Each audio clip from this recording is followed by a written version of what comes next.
Notre thème e-santé qui a été créé très récemment en 2011, donc au sein de notre GDR, qui avait tout un ensemble de thèmes. Et le thème e-santé a été créé en fait à la croisée, je dirais, de l'ensemble des thèmes du GDR, puisqu'effectivement l'e-santé recouvre l'ensemble de ces thèmes.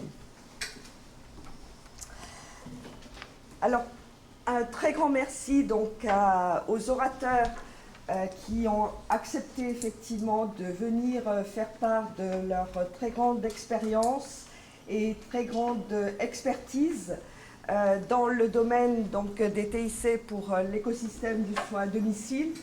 C'est un vaste programme. Nous avons eu la chance, effectivement, nous avons la chance d'avoir un beau panel donc d'orateurs qui ont une très grande expertise dans ce domaine.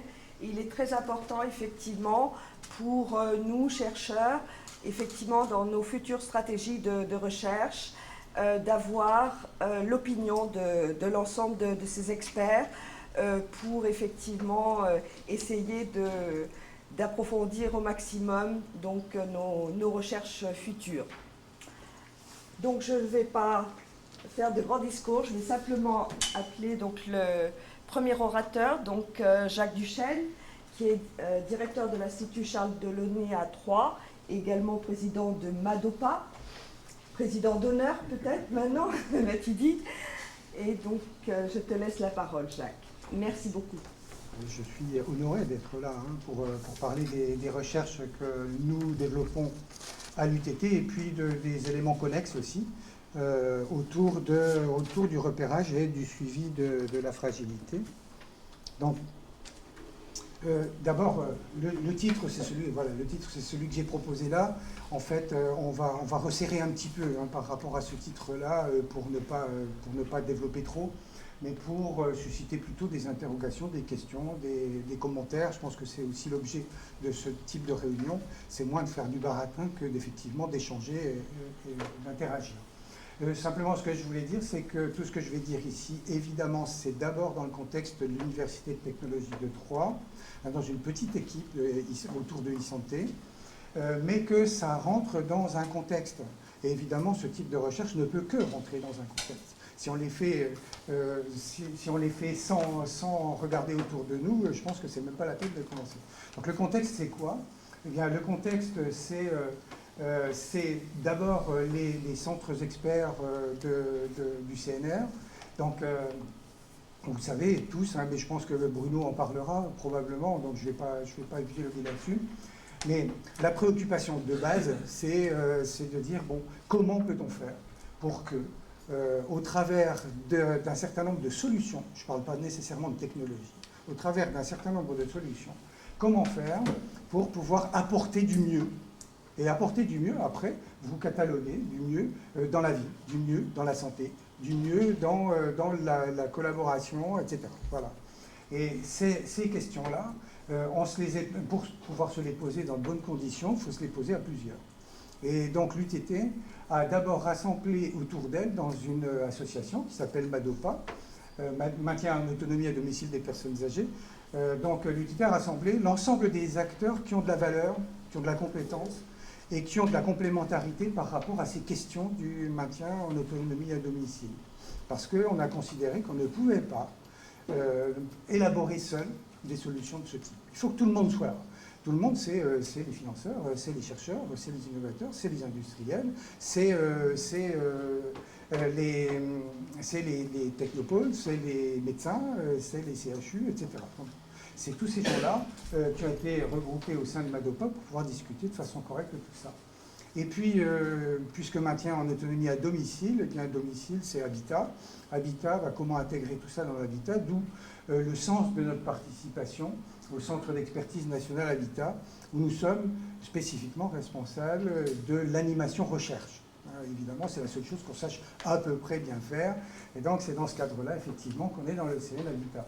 Et puis, on est en train de mettre en place un Living Lab qui s'appelle déjà Active Aging. Living Lab, pourquoi? Tout simplement parce que quand vous élaborez des solutions, d'abord, il faut les co-élaborer. C'est-à-dire faire participer à l'élaboration l'ensemble de ceux qui vont participer à la vie de la solution. Et puis, il faut apporter aussi des solutions d'évaluation de ces dispositifs. Je pense que, je ne sais pas si Pierre en parlera probablement, hein, de ça. Donc on est en train de mettre en place un Lab autour de ces questions de bien vivre à domicile. Voilà, ça c'est le contexte. Alors maintenant je vais sortir ma montre parce que sinon il va y avoir... Juste simplement dans le fond de la salle, est-ce que vous entendez suffisamment ou est-ce qu'il faut prendre le micro? Je peux prendre le micro. D'accord. Ça va mieux comme ça. Voilà. Bon, ben voilà. Dites-le hein, surtout, réagissez. Bon, c'est mieux pour tout le monde apparemment. Donc, ce que je vais focaliser, comme je l'ai dit tout à l'heure, sur deux exemples qui sont les projets Arpège et projet ActiveAging. Le projet Arpège, on va le voir tout de suite, et le projet ActiveAging un peu plus tard, donc autour de la préoccupation de repérage, suivi et action autour de la fragilité. Alors, à l'UTT, on n'est pas très bien placé. Je vais me mettre... Ah oui, mais ça va gêner. Bon. À l'UTT, en fait, nous abordons le thème de la fragilité, ou plus exactement celui de la fragilisation, sous deux angles qui sont les angles physiques et sociaux. Il y a des gens qui savent très très bien faire l'approche cognitive, donc nous ne sommes pas des spécialistes de ça, et donc nous n'approchons pas cette dimension-là. On va revoir ça tout à l'heure. Donc, l'idée dans ce... Voilà, ça sera mieux. L'idée dans ce cadre-là, c'est d'intervenir dans ce processus dynamique qui fait passer, si on n'y fait rien, de l'autonomie vers la dépendance. Et nous ne sommes pas des spécialistes de la fragilité. Nous avons évidemment des spécialistes qui travaillent avec nous.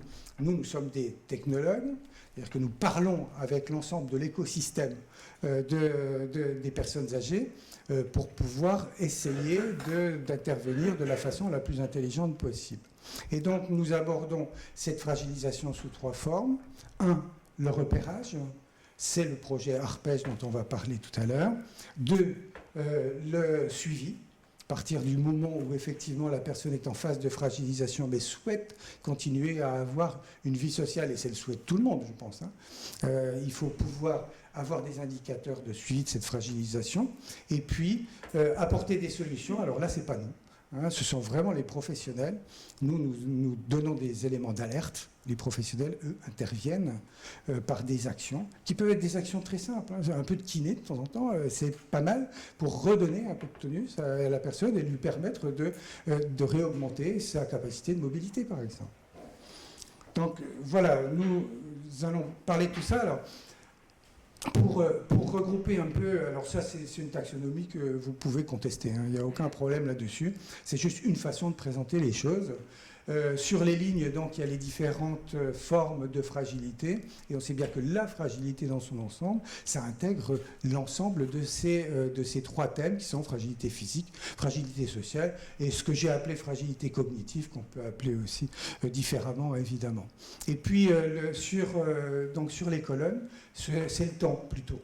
C'est-à-dire que dans un premier temps, on définit des dispositifs pour tout le monde. Mieux vivre, c'est aussi avoir un accès meilleur sur Internet pour réserver ses billets d'avion. Ça commence comme ça. Bon. Ensuite, à partir du moment où on est dans une phase de risque de fragilité, eh bien, on est dans des dispositifs de vigilance ou d'accompagnement, ou on va dire d'augmentation de capacité au travers de services et au travers, pourquoi pas, de technologies. Et puis ensuite, on passe vraiment vers la personne fragile, mais qui souhaite continuer à avoir une vie autonome, où là, on est sur une surveillance, une vigilance un peu plus intense par rapport à cette personne-là, avec d'autres solutions et d'autres dispositifs. Et puis, ce qui ne nous concerne pas, parce qu'on ne sait pas faire, et ce n'est pas à nous de le faire, c'est la prise en charge en institution, une fois qu'effectivement la personne est dans un état de fragilité qui risque de ne pas être réversible. Et par rapport à ça, eh bien, vous avez cette espèce de courbe-là qui passe de l'autonomie à la dépendance avec les couleurs qui vont bien malheureusement. Et sur cette ligne-là, vous voyez les éléments sur lesquels on peut intervenir. Quand on est dans le cadre de l'autonomie, on intervient uniquement dans le cadre de la prévention. C'est-à-dire qu'il n'y a pas de problème particulier, mais il faut trouver des solutions de prévention. Et ça, aujourd'hui, dans ce cadre-là, je ne sais pas, Jacques pourra peut-être intervenir sur ce domaine-là, mais ce n'est pas évident, je veux dire, la prévention. Ensuite, il y a l'aspect repérage. Et l'aspect repérage, c'est la rencontre de la personne avec sa santé. Il faut trouver des lieux dans lesquels la personne peut rencontrer sa santé au sens de est-ce que je vais bien, et en profiter pour avoir des éléments de repérage de la possibilité de fragilisation. Ensuite, il y a la partie suivi qui est plus simple en matière d'identification, puisque là, les personnes ont été identifiées. Par contre, il faut trouver des solutions pour qu'elles puissent continuer à vivre dans de bonnes conditions. Et la dernière, donc la dépendance, où c'est de la compensation. Alors, pour les technologies, la première phase s'appelle le Design for All, c'est-à-dire vous fabriquez des trucs pour tout le monde. La deuxième phase, c'est le Design for More, c'est-à-dire vous fabriquez d'abord des trucs pour tout le monde, mais vous ajoutez des fonctionnalités. Et la dernière, c'est de la doc, c'est-à-dire que vous définissez la solution en fonction du besoin. Et là, on ne rentre pas dans ce domaine-là parce qu'on ne sait pas faire. Et puis c'est un domaine tout à fait spécifique. Alors, notre approche à l'UTT, c'est le Design for More, c'est-à-dire définir des objets qui ont d'abord une fonctionnalité première et à partir sur lesquels on ajoute un certain nombre de fonctionnalités. Et là, donc, on ne parle que de fragilité physique, sachant qu'il y a d'autres axes de fragilité. J'en ai parlé tout à l'heure. Nous ne travaillons à l'UTT que sur ce domaine-là. Et un des repères, enfin une des références, on va dire, en matière de fragilité physique, c'est les critères de Fried. Ils sont simples. Il y en a 5, il n'y en a pas 36. Ils sont relativement simples et la règle, en plus, la règle de décision est simple également. 0 sur 5, vous avez autonomie totale. 1 sur 5, attention. 2 sur 5, vous êtes fragile, en gros. Ce qui ne veut pas dire pour autant que c'est la meilleure solution et la meilleure chose à faire. Mais en tout cas, c'est une référence. C'est une référence que beaucoup de gens utilisent. Et donc, nous, n'étant pas spécialistes de la fragilité en tant que telle, eh bien, on s'est reposé sur la bibliographie la plus utilisée. Et donc, vous avez à gauche les différents critères de Fried, force de préhension palmaire, fatigue, vitesse de marche, activité physique et perte de poids involontaire. Et à partir de là, donc, il y a la fatigue, elle est indiquée ici. Et à partir de là, on a essayé de voir si des dispositifs extrêmement simples ne pourraient pas alimenter ces indicateurs-là. Et donc, pour ce qui concerne la force de préhension palmaire, il y a des appareils, on y reviendra, il y a des appareils très connus, de référence, qui sont le Jamar, le Vigorimètre, par exemple. Ce sont des dispositifs qu'on ne voit pas très facilement dans les domiciles. Donc, utiliser une balle dans laquelle on met des choses, dans laquelle on met des capteurs, ça paraît être une approche intéressante. On va y revenir juste après. Je ne vais pas tout décrire. Sur la vitesse de la marche ou l'activité physique, un téléphone, il a un accéléromètre. Donc, utiliser l'accéléromètre pour avoir une idée de l'activité de la personne au cours de la journée, ou au cours des semaines, ou au cours des mois, eh bien, pourquoi pas. Il y a des problèmes, évidemment, liés à ça, de consommation, etc. Mais bon, l'idée en soi, c'est bien du design for more, c'est-à-dire qu'on utilise un dispositif qui est d'abord fait pour téléphoner, quoique. Aujourd'hui, le téléphone, il sert à beaucoup de choses, mais téléphoner, pas. Bon. Pour ce qui concerne la perte de poids involontaire, alors dans le suivi, le pèse-personne est idéal. Sauf qu'il faut noter les poids. Alors que si votre pèse-personne est communicant, vous pouvez très bien, d'un moment à l'autre, d'un mois à l'autre, d'une année à l'autre, d'ailleurs, avoir une idée de cette perte de poids. Alors le caractère involontaire, il faut malgré tout l'évaluer. Et puisque vous avez un pèse-personne, eh bien pourquoi ne pas évaluer en même temps la qualité de l'équilibre? C'est ce qu'on fait effectivement avec ce pèse-personne-là, et on y arrive tout de suite. Donc voilà un peu notre approche, utiliser des dispositifs courants, et à partir de ces dispositifs-là, essayer d'aller le plus loin possible dans l'alimentation des indicateurs de Fried. Alors quelques mots donc sur le pèse-personne. Là j'ai représenté la force en Z. Donc quand vous montez sur le pèse-personne, eh bien j'ai pas de... Il n'y a pas ce genre de truc. Un petit laser, ça serait vachement pratique. Super. Donc, merci. Voilà. Donc, c'est un pèse-personne ordinaire. La marque, elle est là. Donc, on n'a pas... Justement, c'est bien du design for more. Et ce qu'on fait simplement ici, c'est qu'on dérive les informations directes des capteurs pour reconstruire quelque chose. Alors la première chose qu'on reconstruit, c'est la force en Z qui correspond au poids. Mais cette force en Z, elle a beaucoup d'autres indications. Le poids, il est là, c'est la partie horizontale qui est ici. Par contre, le temps que met la personne à monter sur une pèse-personne, déjà c'est quelque chose, c'est une indication parce que c'est un obstacle, un pèse-personne. Ensuite, la façon dont elle monte dessus, c'est aussi une information. La façon dont elle se stabilise, c'est aussi une information. La façon dont elle reste dessus, c'est une information. La façon dont elle descend, c'est une information. Donc ce qu'on essaye de faire avec ça, c'est extraire des informations beaucoup plus riches que la simple information de poids. Alors donc il y a cet aspect dynamique là, à partir duquel on va extraire un certain nombre de paramètres. Et puis il y a la partie statique qui correspond à un stabilogramme. Donc ici vous avez l'axe médiolatéral, donc sur le pèse-personne c'est celui-là. Ici vous avez l'axe antéro-postérieur, c'est cet axe-là. Et vous avez le déplacement de la projection du centre de gravité. Donc le centre de pression, vous avez la projection de ce déplacement du centre de pression au cours du temps. Et l'analyse de ce stabilogramme-là va nous permettre d'extraire des informations sur la qualité de l'équilibre. Alors là, deux exemples très caricaturaux, évidemment, mais ça montre bien qu'avec un pèse-personne, on peut faire beaucoup de choses.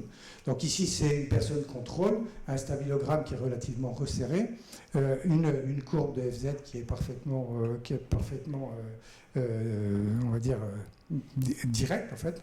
Et puis ici, donc, une personne à stabilité, on va dire, vacillante, avec la courbe FZ où on voit l'influence de l'effet du posé du deuxième pied ici, l'hésitation, la stabilisation ici, et puis les problèmes liés à la descente. Alors que pour le stabilogramme, eh bien, la surface couverte, mais ce n'est pas les seuls paramètres intéressants, la surface couverte est aussi importante.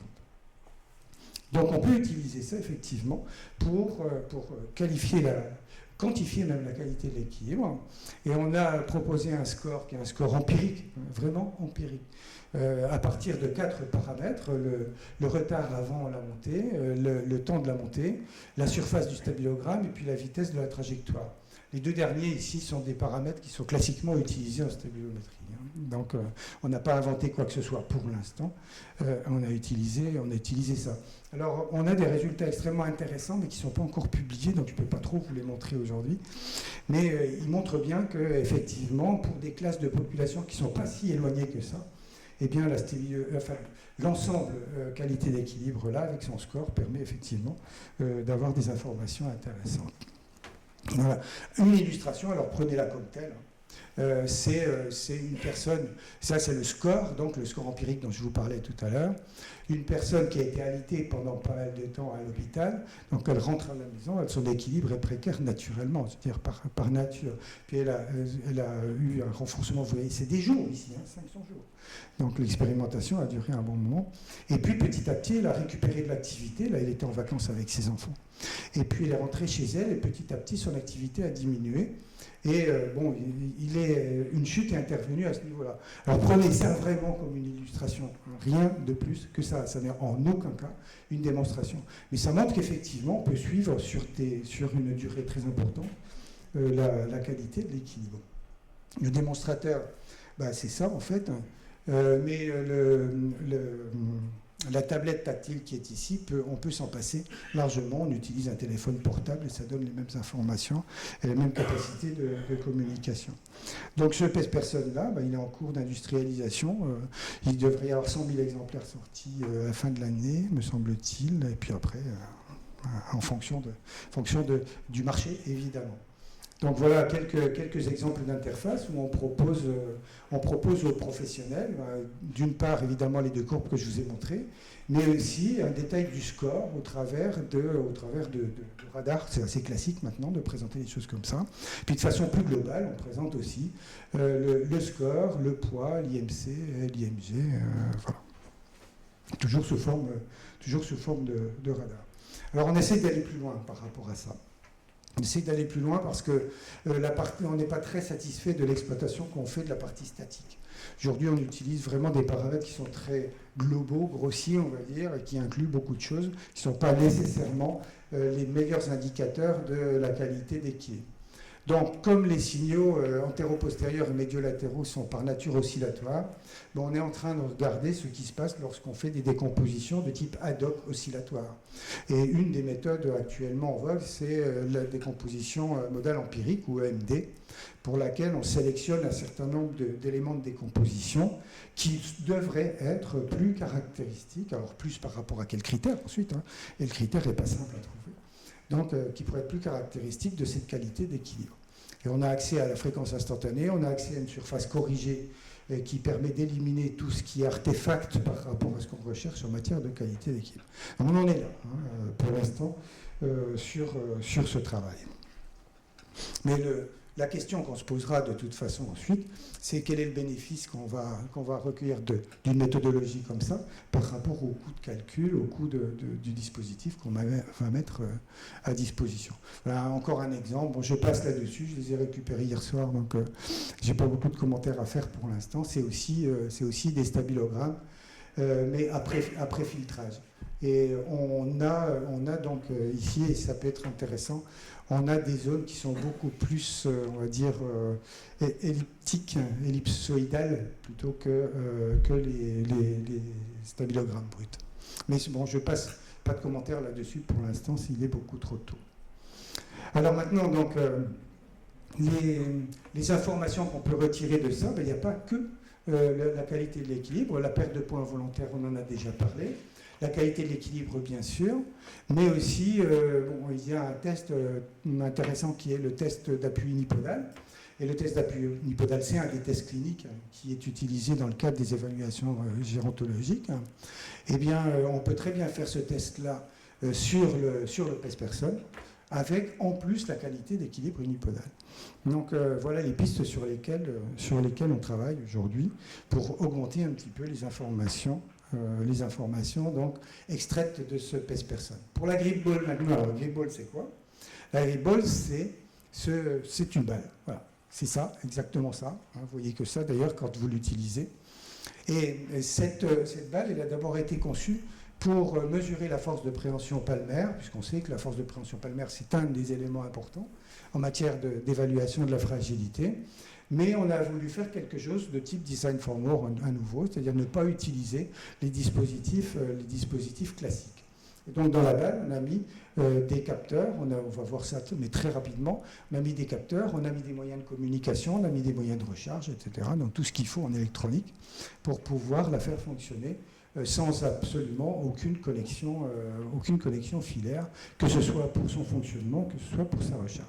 Là, vous avez quelques éléments extraits d'une publication. Là, vous avez quelques éléments sur la corrélation entre l'index de fragilité selon Mitniski et puis les différents éléments liés à la force de préhension palmaire, main dominante, main non dominante, et par rapport à la fatigue induite par l'exercice de force de préhension palmaire maintenue. Donc ça montre que ce n'est pas idiot de s'intéresser en tout cas à cette force de préhension palmaire. Alors voilà, les dispositifs habituels, c'est ceux-là, ceux du bas, comparés sur le plan de l'usage avec une balle de ce type. Bon, c'est un peu pour ça qu'on a avancé, c'est pour permettre d'avoir quelque chose de très friendly, de très convivial. Et par ailleurs, donc, ce qui est intéressant dans cette balle, c'est qu'on peut insérer une pression initiale. Et insérer une pression initiale, c'est aussi modifier la raideur du dispositif en fonction de l'usage qu'on veut en faire.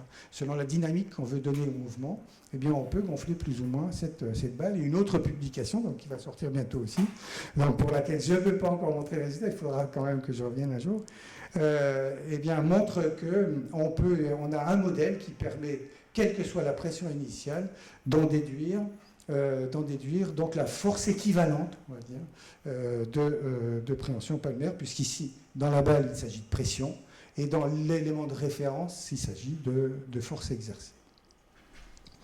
Alors voilà l'électronique, donc je passe là-dessus. Aujourd'hui, ça c'est de l'électronique de prototype, c'est juste pour tester la faisabilité. Là, demain, normalement c'est mi-septembre, mi-octobre, on aura une électronique d'1 centimètre cube. Voilà. Donc ça nous permettra d'insérer ça dans des dispositifs beaucoup plus petits que les dispositifs qu'on a développés jusqu'à maintenant. Voilà, bon, je passe aussi là-dessus. On a évidemment, quand on développe quelque chose de nouveau, il faut le comparer à des références. Donc la référence pour nous, puisqu'il s'agit de pression, c'était le vigorimètre, qui est un outil de référence de la mesure de la force de préhension palmaire. Et vous voyez qu'on n'est pas si mauvais que ça par rapport à cette référence. À savoir si effectivement, d'ailleurs, la référence en est une. Enfin bon, ça c'est autre chose. Et donc on développe de la même façon des interfaces qui vont permettre à la personne de jouer à la balle. C'est-à-dire de ne pas avoir un manomètre en face, mais d'avoir un objectif. Et cet objectif-là, en fonction de à qui on s'adresse, il pourra être présenté de différentes façons. Et là, ça veut dire que n'importe qui dans la maison peut jouer à ça. Je veux dire, tester sa force maximale. Et puis essayer de battre mamie, ou mamie essayer de battre le petit-fils. Bon, voilà, l'intergénérationnel, il est là-dedans aussi. Voilà, on essaye de développer des interfaces un peu de ce type-là. Et puis ce qu'on cherche à regarder aussi, c'est si l'expression de la fatigue induite par une pression prolongée sur la balle, si cette fatigue induite, elle a un rapport ou pas avec la fatigue selon Fried. Parce que la fatigue selon Fried, c'est plutôt une fatigue mentale, alors qu'ici, il s'agit d'une fatigue purement physique, musculaire. Et on voudrait voir si cet indicateur de fatigue-là a aussi une répercussion sur les indicateurs de Fried. Et là, donc, on va essayer de travailler sur des approches de type EMD, enfin des approches non linéaires en général, pour essayer d'extraire les phénomènes oscillatoires liés à l'activité des unités motrices. Et puis, puisqu'on avait une balle, on s'est dit que c'est pas autant y penser pour autre chose. Et donc, on a aussi développé des logiciels pour la rééducation à domicile ou n'importe où d'ailleurs. La rééducation, c'est-à-dire que côté professionnel, il définit un gabarit d'exercice, et puis côté personne, elle joue. Elle joue à faire passer au mieux l'avion dans les anneaux ici. Mais les anneaux qui sont là correspondent au gabarit que vous avez fixé avant. Et donc, plus l'exercice, plus le score de jeu est élevé, et mieux l'exercice a été réalisé par la personne. Ça, c'est un exemple. Alors, évidemment, c'est l'approche jeu sérieux, mais après, il faudra s'adresser aux spécialistes des jeux sérieux pour développer quelque chose qui soit vraiment intéressant. Mais les kinés sont déjà intéressés par ce type d'approche. Alors pour la qualité de la marche, je ne vais pas vous en dire grand-chose. On développe des choses à partir d'un téléphone portable. Ce n'est pas nécessairement la meilleure solution aujourd'hui. Ce qu'on sait simplement, c'est qu'à partir de l'accélérométrie, on peut voir beaucoup de choses. Et dans beaucoup de choses, il y a les positions. Parce qu'il n'y a pas que les accéléromètres dans les téléphones, il y a aussi des magnétomètres, il y a aussi des... Alors je cherche le terme qui va bien. Gyroscope, merci, voilà. Donc avec ces trois éléments-là, on fait tout ce qu'on veut. Par contre, ça consomme énormément d'énergie, et donc suivre une personne sans qu'elle recharge son téléphone tous les quarts d'heure, c'est un peu compliqué. Enfin, j'exagère un peu, mais disons qu'il y a des limites quand même à ce type de dispositif-là. Donc je ne vais pas trop vous en parler. Ce qu'on essaye simplement, nous, de faire, c'est de trouver, pour l'évaluation de la vitesse de la marche, qui est un indicateur de Fried, trouver le moyen le plus simple, le plus évident pour le faire. Et le moyen le plus simple, vous me direz, c'est le chronomètre. Si vous mettez deux marques et un chronomètre, vous mesurez la vitesse. Nous, ce qu'on voudrait, c'est avoir des informations plus précises, un peu comme pour le pèse-personne. Et plus précis, ça veut dire avoir un profil de vitesse. Profil de vitesse, ça veut dire qu'il faut qu'on ait une vitesse instantanée. On est en train de regarder quelles sont les technologies qui permettraient d'accéder à cette vitesse instantanée-là. Donc normalement, on devrait avoir quelque chose d'ici la fin de l'année. On a repéré quelques technologies possibles. Voilà, alors à partir de là, donc, le pack Arpège, c'est quoi ? Eh bien, c'est un ensemble technologique au sens large, puisqu'il y a des questionnaires aussi, qui permet d'alimenter l'ensemble des indicateurs de Fried avec deux objectifs principaux. Le premier objectif, c'est de démontrer la valeur diagnostique des informations qui sont fournies par les différents dispositifs que je viens de vous décrire. Et ça, on travaille avec le CHU d'Amiens dans ce cadre-là, l'équipe de François Blanchard. Et puis l'autre, c'est la valeur d'usage. La valeur d'usage, c'est-à-dire comment, en dehors du milieu protégé, on va dire, et très bien contrôlé du professionnel de santé, comment peut-on avoir des éléments d'information pertinentes à partir de cet ensemble technologique-là. Parce que là, il ne s'agit plus de gériatres, il s'agit au mieux de médecins généralistes. On a d'ailleurs testé ça auprès de quelques-uns d'entre eux. Mais sinon, des visiteurs à domicile qui vont évaluer des besoins des personnes, etc., qui vont en profiter pour faire cette évaluation.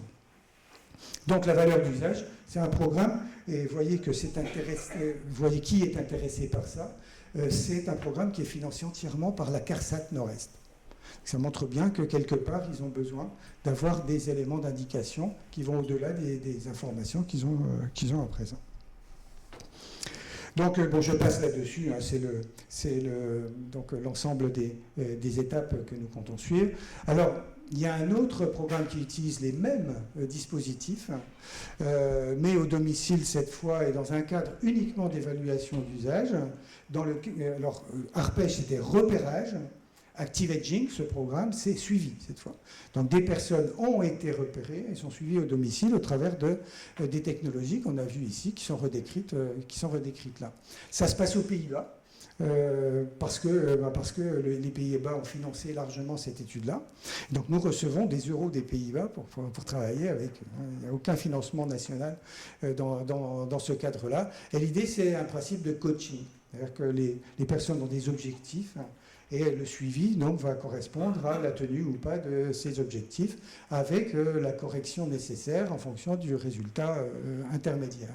Et il y a bien sûr un retour direct d'information à l'usager, sinon il ne le fera jamais. Alors voilà, donc ça c'est des copies d'écran de téléphone, parce qu'en fait c'est sur téléphone portable que ça se passe ce truc-là. Vous voyez, c'est très simple. Encore, ça c'est vraiment la partie très prototype. Les caractères sont maintenant beaucoup plus gros, etc. Bon, il y a eu des premiers tests d'usage qui ont mis au point un peu mieux ces interfaces-là. Vous voyez, c'est très simple. On appuie sur ce bouton-là, on mesure son poids. On appuie sur celui-là, on mesure sa force de préhension palmaire. Enfin, c'est extrêmement simple d'usage.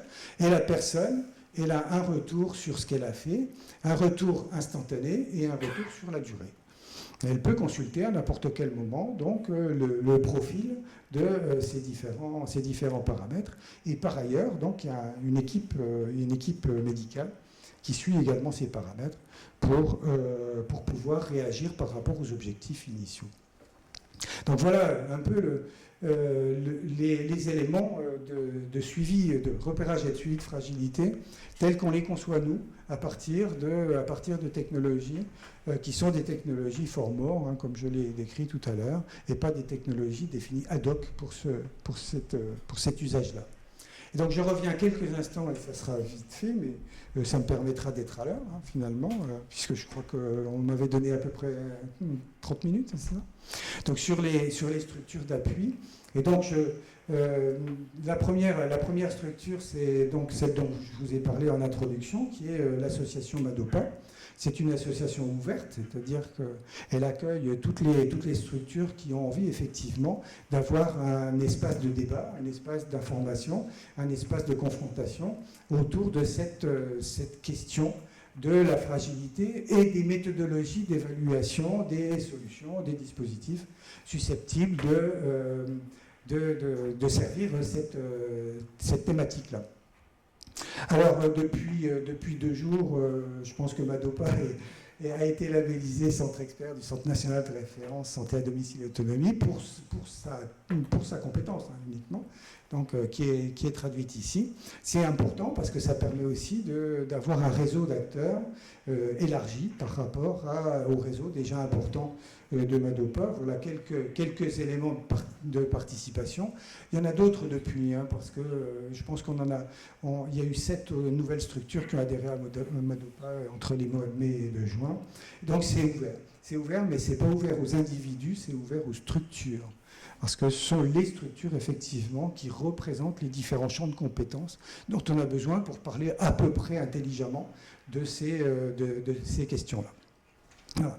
Alors, pour l'instant, c'est pas vraiment le nord-est, parce que vous voyez que Montpellier est là, et vous voyez que les Côtes d'Armor sont là. Donc, c'est pas limité, évidemment, au nord-est.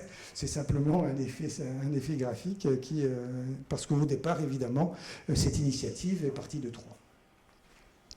Le deuxième point dont je vous avais parlé, c'est le Living Lab, encore une fois. Il faut absolument co-concevoir des dispositifs. Il est hors de question dans ce cadre-là, me semble-t-il, en tout cas, vous pourrez peut-être contester cette affirmation-là, mais en tout cas pour moi, il est hors de question de faire autre chose que de co-concevoir avec les usagers. Et les usagers, il y en a beaucoup.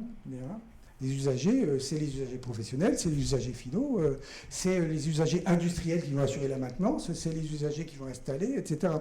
Donc il y a beaucoup effectivement d'usagers en cause, et donc construire des scénarios, tester les premières solutions, cadrer le cahier des charges, etc. Tout ça, ça doit se faire de façon conjointe avec les usagers. Et nous, ce qu'on voudrait, c'est formaliser un peu ça autour d'un Living Lab qui s'appelle ActiveAging. Se formaliser sans plus, je veux dire. C'est-à-dire qu'on ne va pas faire des structures avec une organisation extraordinaire, etc. Non, c'est vraiment un espace dans lequel les gens peuvent pratiquer cette approche de co-conception, quel qu'il soit, et qu'ils puissent avoir l'ensemble des interlocuteurs nécessaires pour pouvoir aborder ça. Alors ceux qui sont là ne sont pas ceux qui sont dans ActiveAging, parce que sinon Stéphane là, qui va hurler, non, ce sont les gens qui ont accepté de participer à l'élaboration de ce Living Lab. Ça c'est pour surtout vous montrer qu'on ne fait jamais quelque chose tout seul. Et que s'il n'y avait pas tous ces gens-là, on n'aurait jamais commencé. La première chose qu'on a faite, et ça c'est une démarche que je recommande, c'est de réunir tous ces gens-là, pratiquement tous, je pense tous ces gens-là, et de leur dire, est-ce que ça a du sens qu'on a envie de faire ? Et la réponse donc n'a pas été non en tout cas. Non, la réponse était oui, clairement. Et donc on avance maintenant sur l'élaboration de ce Living Lab. On ne se précipite pas, il faut faire des choses intelligentes, je veux dire, hein. Enfin modestement j'entends, mais intelligentes quand même. Et puis le dernier point, donc, eh bien, c'est l'environnement dans lequel ces dispositifs seront déployés. Alors bien sûr, il y a tout l'environnement professionnel, mais il y a aussi le domicile. Et c'est la raison pour laquelle donc, nous avons accepté de participer au CEN Habitat, hein, pour les aspects recherche, c'est ce que je vous ai indiqué tout à l'heure, parce que les questions de recherche ne se posent pas de façon isolée, elles se posent dans un environnement. Et cet environnement-là, eh bien, il nous semblait que le CEN Habitat a été un bon espace, hein, pour le faire, à condition qu'effectivement la recherche l'innovation puisse effectivement se développer dans de bonnes conditions. Et donc, et j'en terminerai avec ma présentation avec ça, parce qu'on est en plein dans le sujet. Donc, on organise en commun avec le GDR STIC Santé on va dire, c'est un atelier de réflexion, c'est pas un colloque, c'est pas un atelier de réflexion autour de la question: quelle recherche dans le domaine de l'habitat intelligent pour la santé et l'autonomie? Donc c'est la question. Alors, il y a des gens qui viendront nous dire ce qu'ils font, et puis à partir de là, on essaiera de deviner ce qu'il faut faire, d'élaborer ce qu'il faut faire. Et ensuite d'aller voir les gens qui payent pour leur dire voilà ce qu'on suggère de faire. Et donc la discussion que j'ai eue en préliminaire avec Jacques Demongeot, ça va bien dans ce sens-là. Pour aller voir des gens qui payent, il faut d'abord avoir quelque chose à proposer. Et donc il faut d'abord se poser les bonnes questions, c'est l'idée de cet atelier de réflexion. Voilà, je vous remercie, mais je les remercie aussi, parce que, encore une fois, ça je le mets systématiquement, avec leur accord bien entendu, je mets systématiquement, s'il n'y avait pas ces gens-là, eh ben, nous, on n'existerait pas, je veux dire, dans ce domaine de recherche-là. Voilà, merci à vous, merci de votre attention, et merci à vous.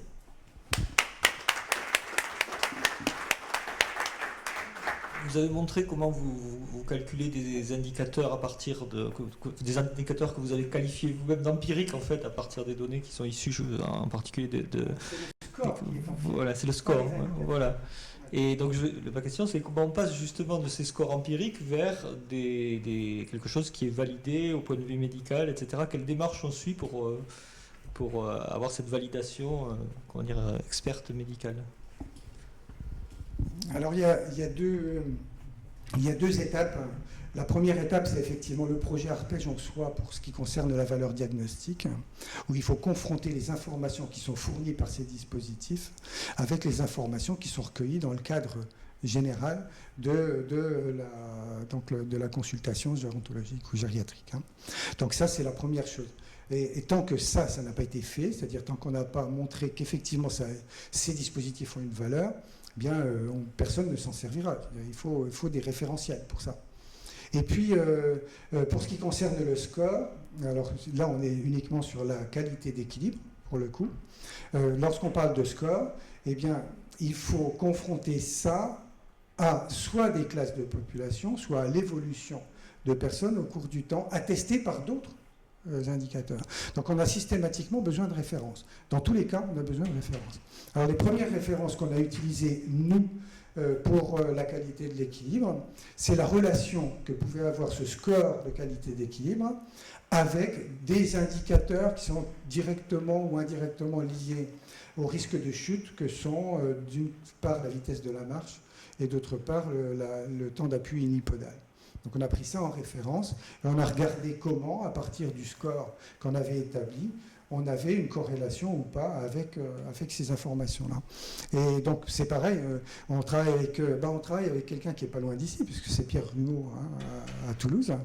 Et donc avec lui et au travers de beaucoup d'expérimentations, je pense qu'on a 300 personnes, hein, ou 300 personnes, en tout cas 300 examens.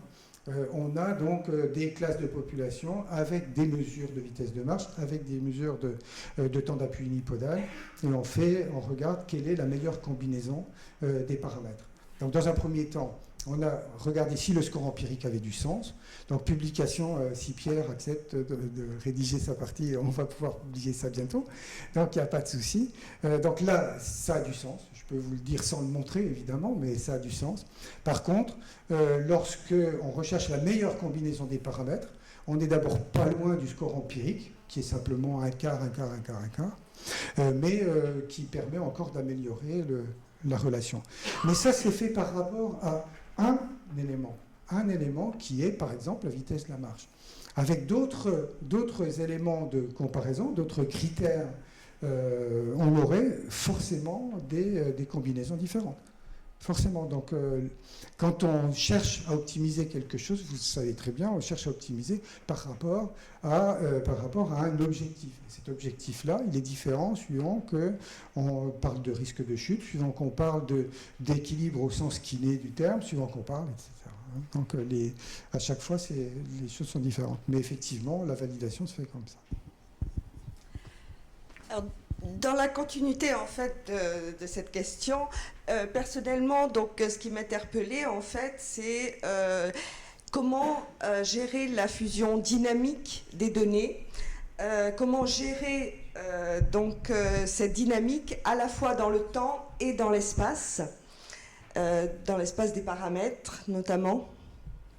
Comment on peut arriver, est-ce que là-dessus, donc, tu as des idées donc, sur cette gestion de la dynamique dans le temps et dans l'espace? Alors la question est un petit peu difficile, mais je crois que j'ai répondu déjà partiellement, hein, puisque le score en soi, c'est déjà une réponse partielle à la question. Pour ce qui concerne donc l'ensemble des éléments liés à la fragilité, cette fusion, ce n'est pas nous qui la faisons aujourd'hui, c'est Linda Fried, hein, qui dit, bon ben voilà, vous alimentez ces 5 indicateurs-là, et en fonction du niveau de réponse sur chacun de ces 5 indicateurs, vous allez classer les personnes dans 3 catégories. Donc aujourd'hui, nous qui ne sommes pas des spécialistes de ce domaine-là, on prend en référence cette grille-là. Et donc on est forcément dans une fusion très élémentaire.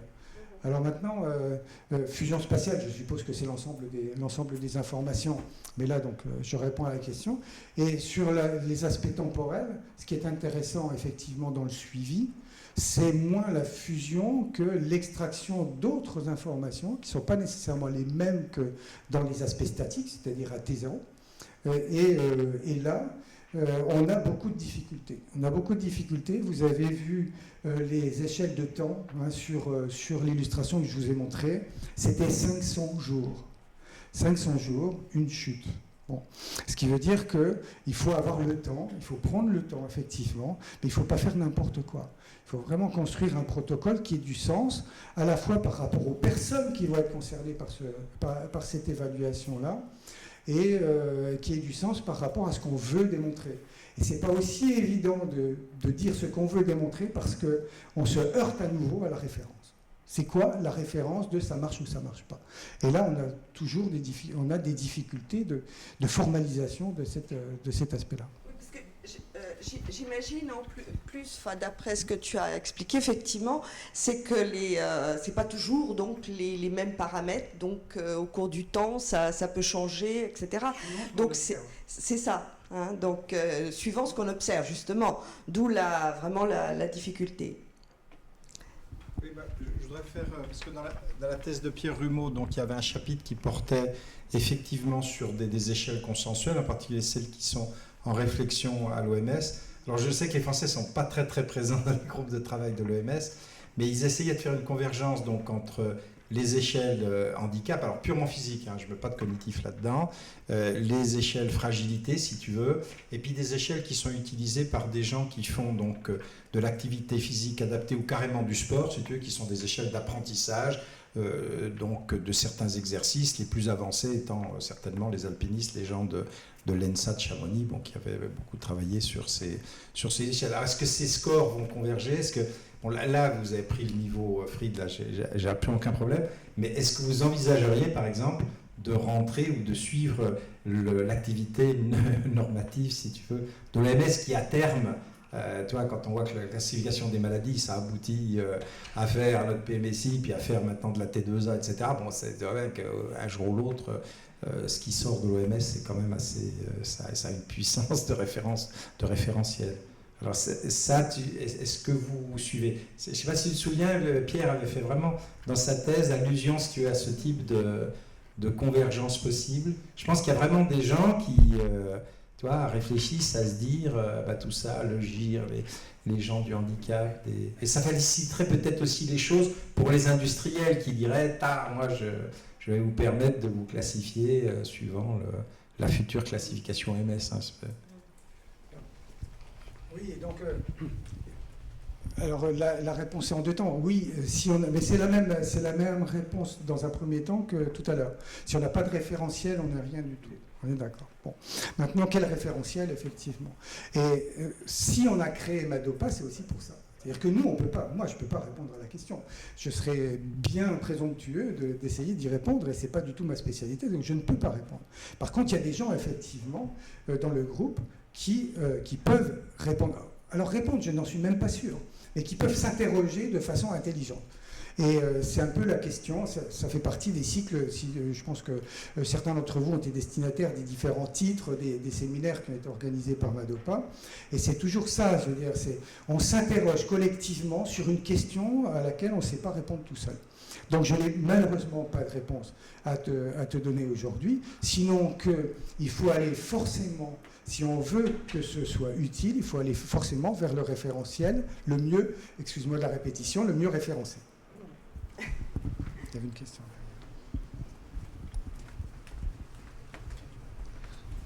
C'est une question purement iconoclaste, très certainement, mais c'est volontairement, vous avez éliminé ou mis de côté tout ce qui est fragilité auditive et oculaire. Vous savez très bien que, comme moi, on parlait de chute tout à l'heure, que le problème de chute coûte très très cher à la collectivité, et on sait très bien que, souvent, c'est dû à des problèmes auditifs et oculaires. Alors, est-ce dans votre démarche de recherche, est-ce volontaire ou pas? Voilà.